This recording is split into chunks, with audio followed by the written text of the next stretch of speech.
guys, today we'll talk about how can you enable payments receive notifications on your Robinhood app. We're going to figure out the solution or know how you can do that on your app.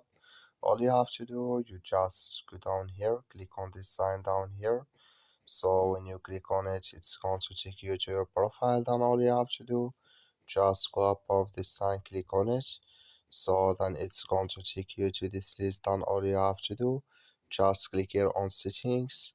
So then it's going to take you to next step here. Then you click here on notifications and messages. So then come to this list. Then all you have to do, just click here on push notifications. Then it's going to take you to this list here. You come here to payments received, clicking this sign. Then like you see this color show for us, that's mean it's enabled with us now.